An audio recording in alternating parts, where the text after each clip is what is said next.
the jury, the defendant, and all counsel.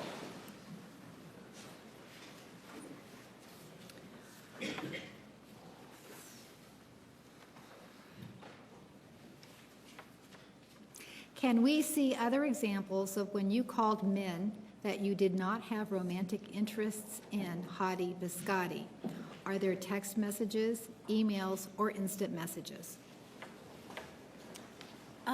Probably, well, none that I've seen that have been recovered, but there would be some in text messages.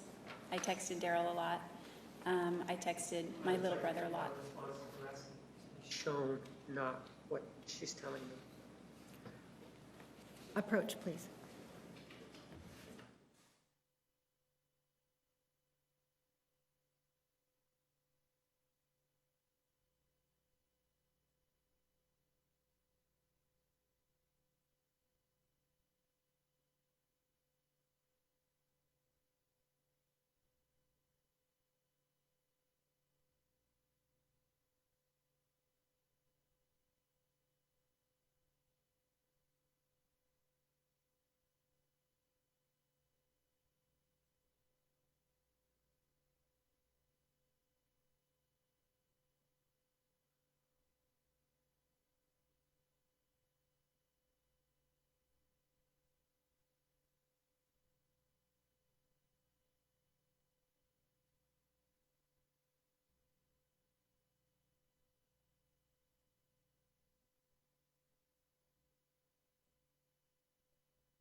Did you call any men you did not have romantic interests in hottie biscotti in text messages, emails, or instant messages?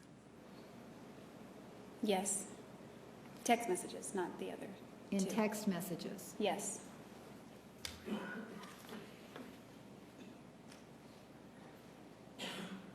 If you were not going to marry Travis because of the January 21, 2008 and January 22, 2008 events, why stay with him at all?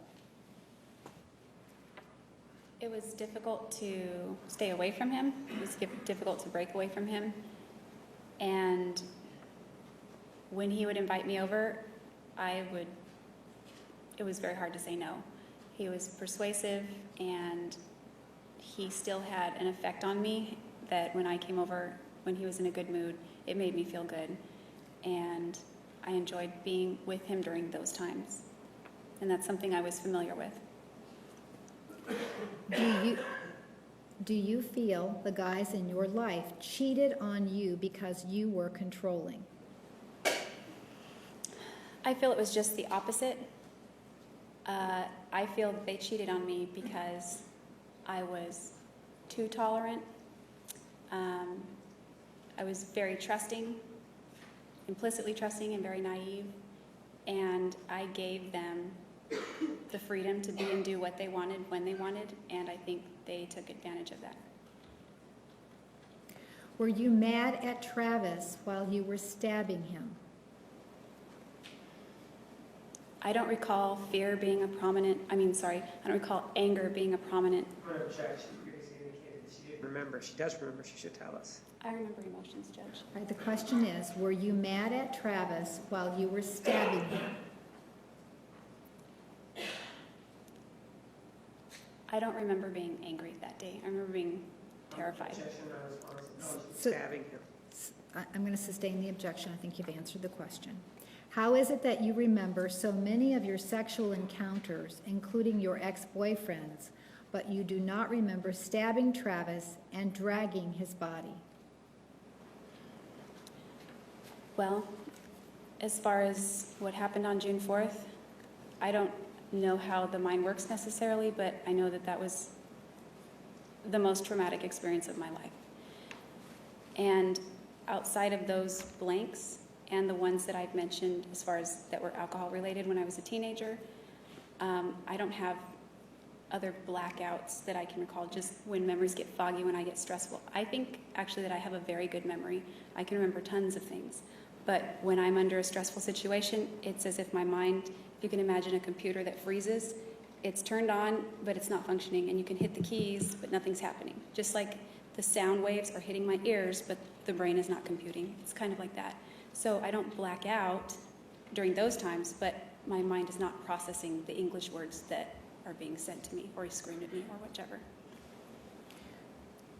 During cross-examination, you were asked if you were crying when you stabbed Travis, and you said no. How do you know that if you had a memory gap at that time? I think that was misunderstood. I said I don't know, and I know I was probably crying when I said that, and maybe I didn't speak up clearly enough, but I said I don't know, not no.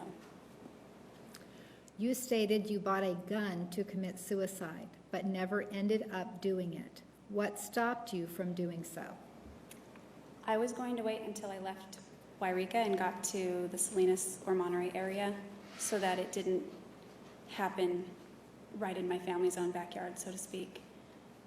And I was leaving for that area the morning I was arrested, actually. You stated you would not want kids with Travis because you would be worried about them. If that is the case, why did you tell Leslie you couldn't wait until your kids and Travis's kids could play together at future PPL events? I wanted Travis to be viewed in a positive light, and I know that he wanted to be viewed in a positive light. I didn't want to de-edify him, especially not at the moment that I made those statements. And also, prior to June 4th, that was a hope of mine.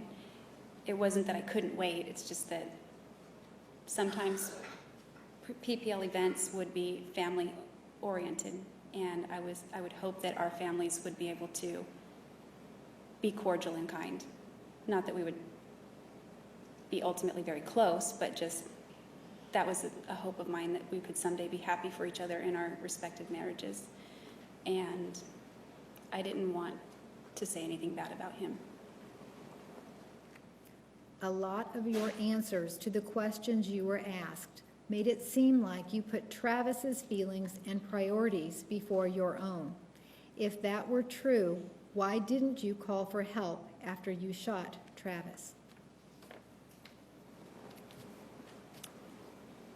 Usually his priorities went before mine when it was something that he wanted. When the gun went off, I didn't know that I had shot him. I thought it hit a wall. So as far as not calling 911, immediately after it wasn't an option, he lunged at me and we fell and wrestled there for a quick second before I broke away. And then as far as not calling 911, like I said, I can't really explain my state of mind immediately following, and after that it was basically fear-based as far as not calling any authority or telling any authority at all. Why did you decide to tell the truth 2 years after the killing? It took 2 years because I was very deeply ashamed of what had happened.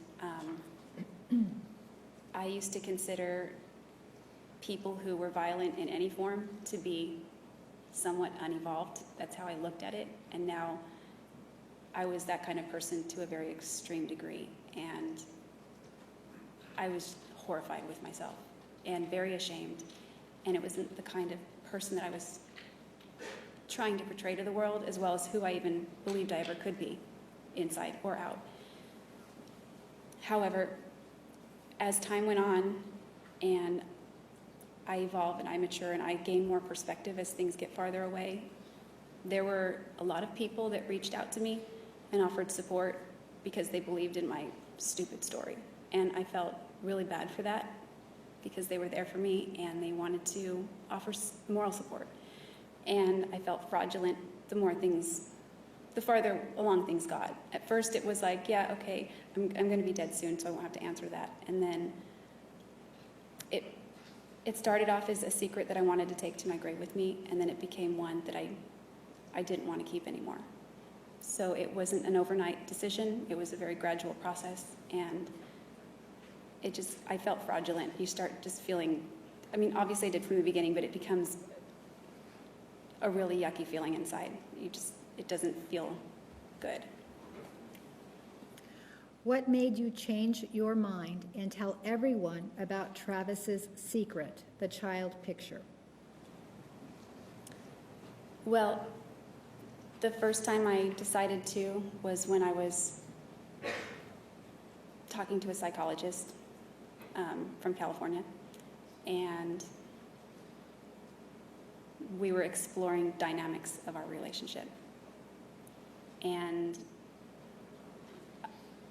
it took me a long time, but several months beyond that, I told other people. It became, I had made a promise to him that I would never say anything, and so he made a promise that he would get help. And I wanted to keep my promise. I didn't want to throw mud on him.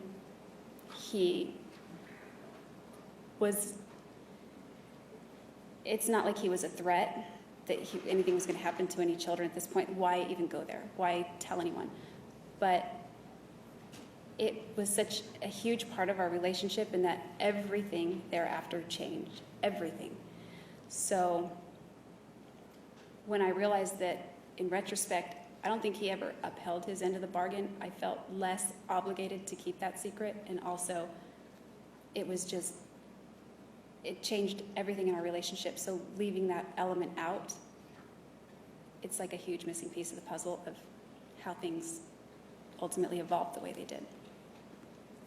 You said you were sick to your stomach when you saw Travis with child pictures. So why did you sleep with him again? Well, after throwing up a few times that day, I wanted to talk to him and give him a chance to explain what was going on. So we ended up getting together later on after FHE, much later in the evening. And he gave me a tearful explanation, and I felt more sympathetic toward him than disgusted at that point because of how he explained it to me. Would you classify your relationship with Travis Alexander as a love-hate relationship? It certainly had all the motions of a love-hate relationship, but I never felt that I hated Travis. I screamed that out one time when he wasn't present after a really mean phone call, but I never felt hatred toward Travis, although we had those ups and downs that were pretty extreme. On June 4, 2008, after you got up and ran toward the closet, is it possible that Travis picked up the camera on the bathroom floor and moved it? Yeah, and to clarify, I didn't run toward the closet. I ran down the hall right after I rolled away from him. And that's completely possible, and that's an idea I've entertained also, but I didn't see anything. I just ran, and I didn't look back. Could that also explain the delay in his arrival and his anger in the closet at the door threshold? Would that be the camera related? Yes. It certainly could. The delay, maybe the floor was wet and I don't know if it just the traction, but I mean, with him getting down the hallway, I don't know. But the camera, I don't even remember how the camera ended up where it did, so I don't know if he picked it up and inspected it or how it got kicked around, or if it got kicked around, that kind of thing. Given that there are guiding principles such as the law of attraction and practices like passing down journals to future generations, do you feel the Mormon religion encourages burying the truth about issues that may be considered embarrassing? Encourages bearing the truth? Yes. Well, to be clear, the law of attraction and the Mormon church are two separate animals. They intertwine in some ways with certain scripture, but they are completely separate. In Mormonism, being a religion, I felt that there was an unspoken undercurrent in the church, which puts pressure on members to present a squeaky clean image. However, I know that's not official church policy, even though that you feel that pressure when you're in the church. My understanding of official church policy is if you have transgressed in any way, no matter how embarrassing, if it's a serious transgression, it's dealt with internally in the church, internally inside, but also with a church authority such as your bishop or any other appropriate church authority. The law of attraction, the way I embraced it 4 or 5 years ago, I was in denial. Like, I didn't want to deal with the negative things I was going through because I felt that by dealing with them, I would then be focusing on them, and then that would attract more of them, rather than dealing with them in a healthy way to eradicate them. So I kind of lost track of the question. I'm sorry. The question was, do you feel the Mormon religion encourages burying the truth about issues that may be considered embarrassing? The Mormon religion, yes. You are encouraged always to tell the truth no matter how bad it is. That doesn't mean broadcasting it, but going through the appropriate channels for repentance. Can you give a few examples of what might be considered negative other than those already discussed? Negative experiences? Just says negative. I think it's in connection with your journals.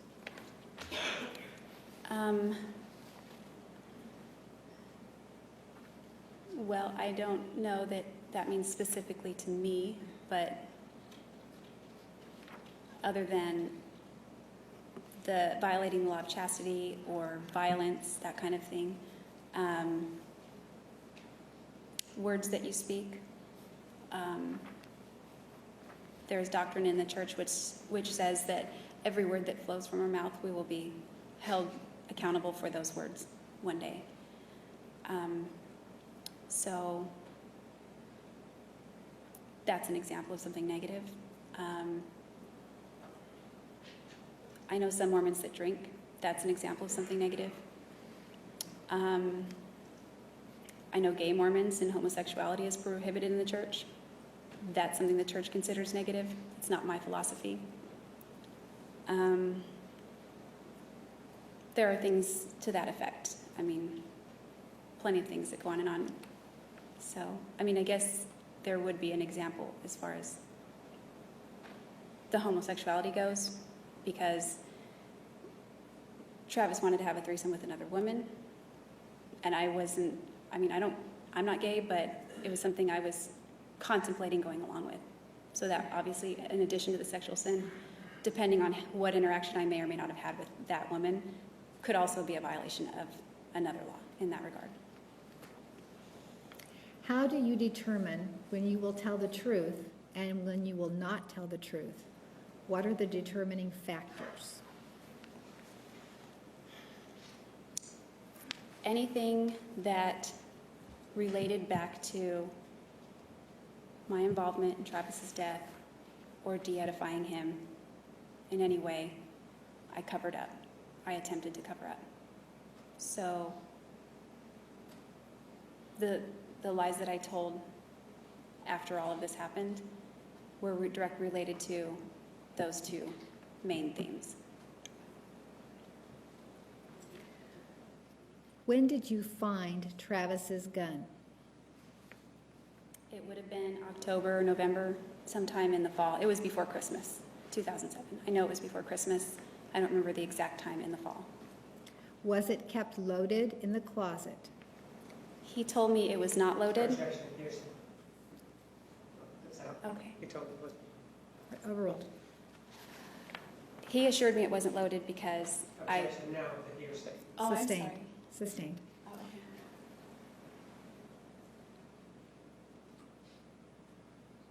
Should I? Wait for another question. Okay.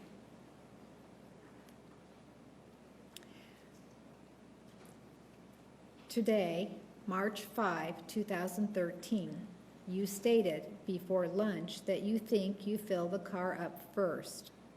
If you did have the third gas can, as we saw in several hypothetical situations after lunch, do you see it possible to put 8.301 gallons of gas in the car, exhibit number 237.011, and then 9.59 gallons and 2.774 gallons for a total of 12.368 gallons in the remaining 3 gas cans?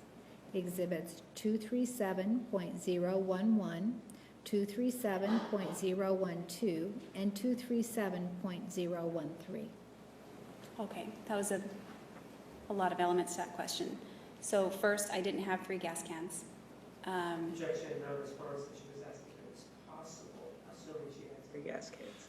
Overruled. You may continue. I didn't have 3 gas cans.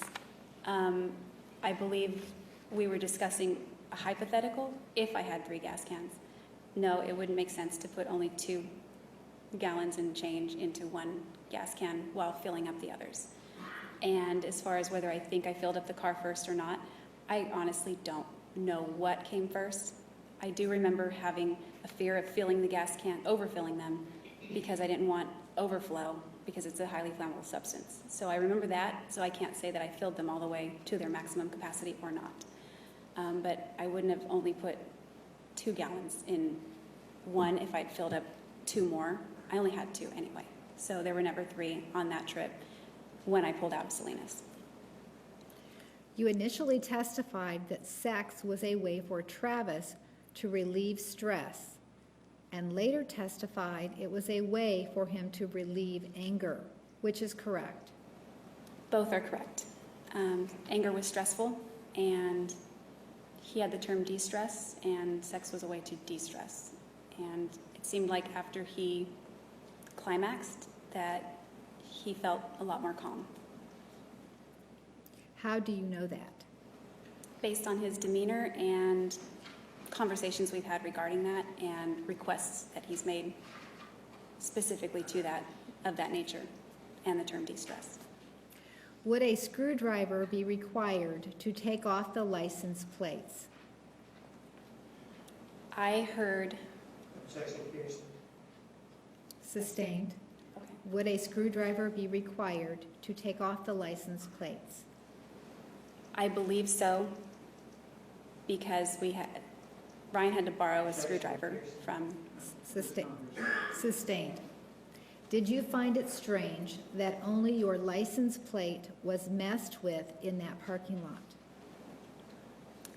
I don't know that only my license plate was messed with. If you were driving to a place you had never been before, meaning Utah, why wouldn't you map out different towns that would have gas stations or rest stations?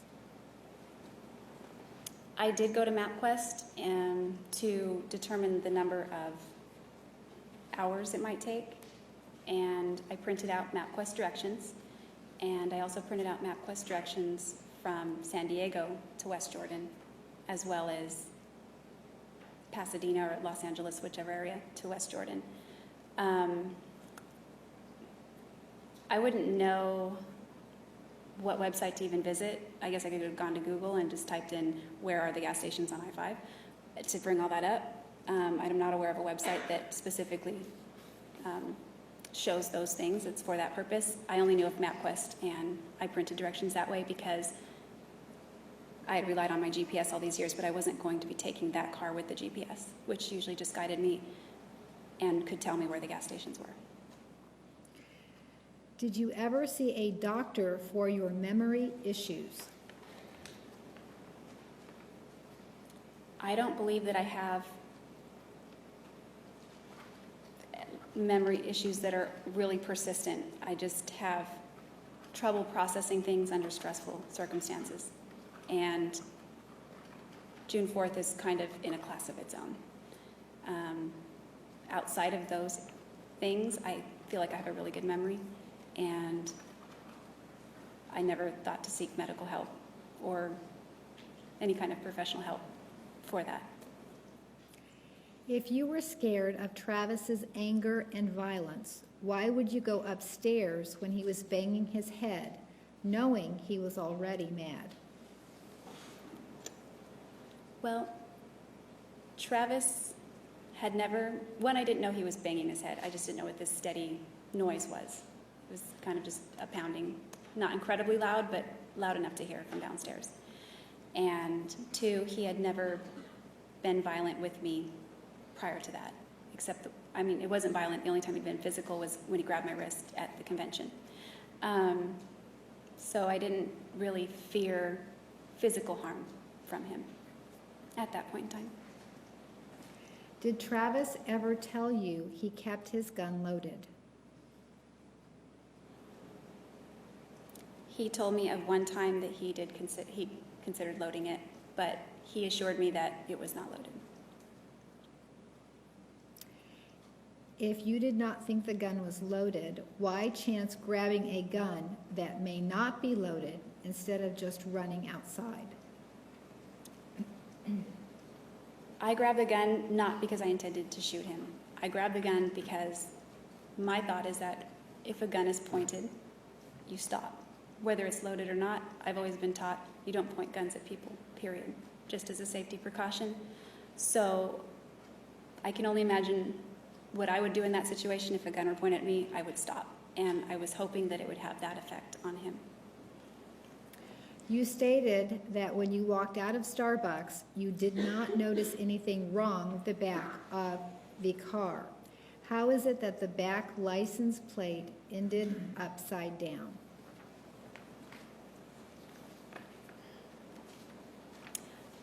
I didn't see anyone turning my license plate upside down, nor did I notice the license plate when I walked out. What I noticed is kids skating away from my car.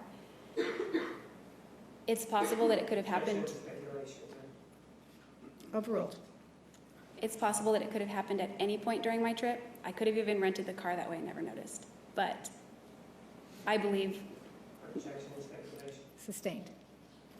Why did you plan on going to see John Dixon when you were on your way to Utah to see Ryan?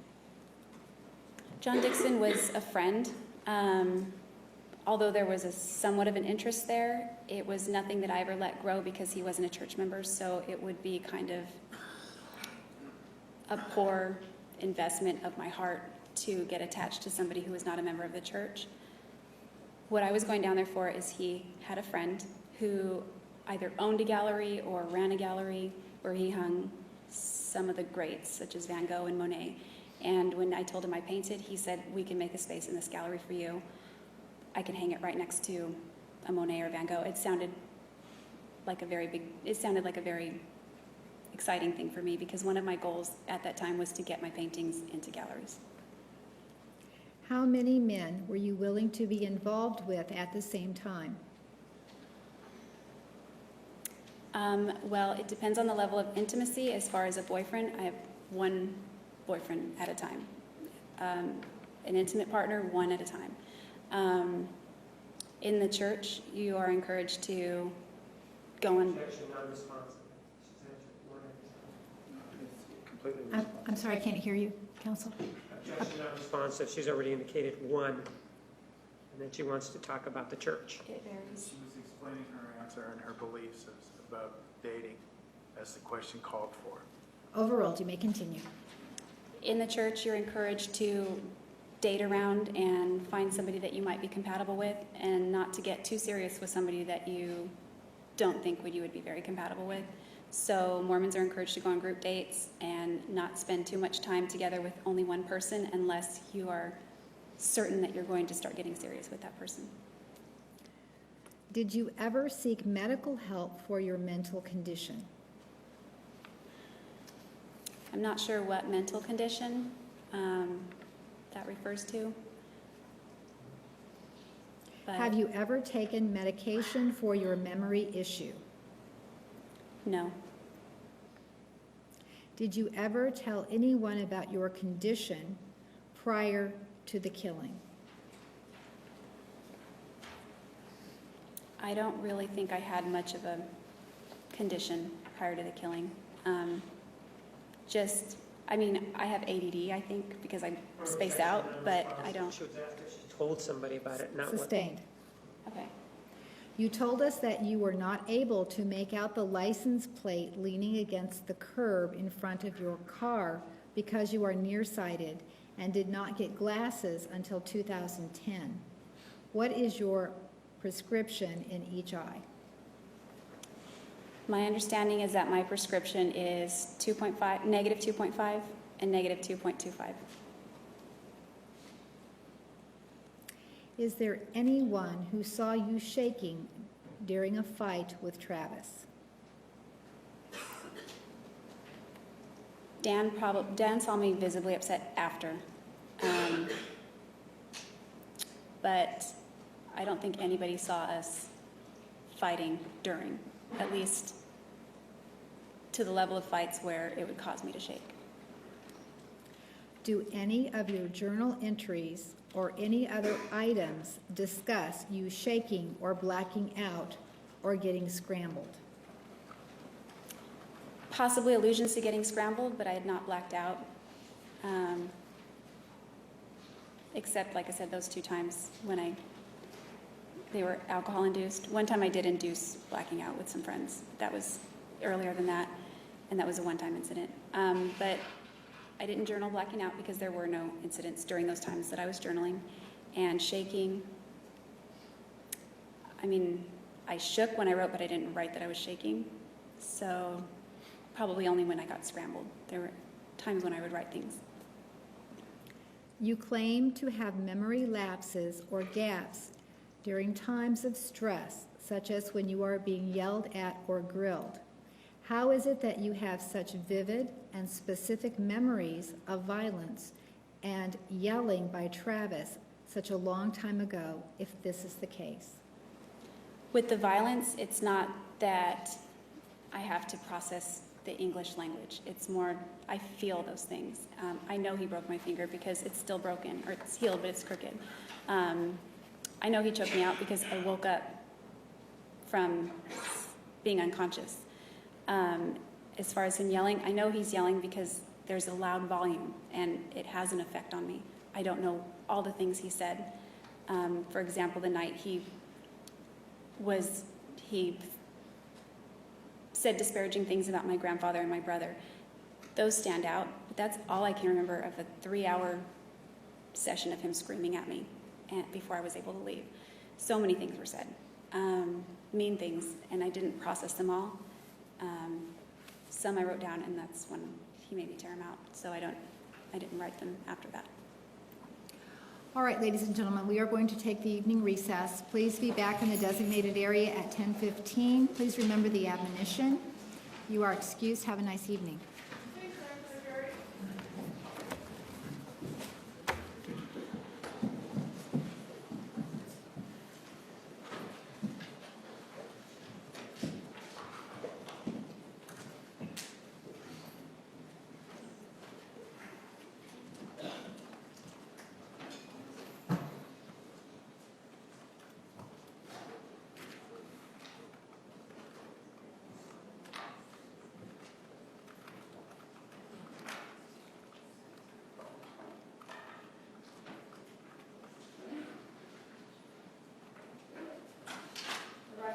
The jury has left the courtroom. Ms. Arias, you may step down. Counsel, anything else for today?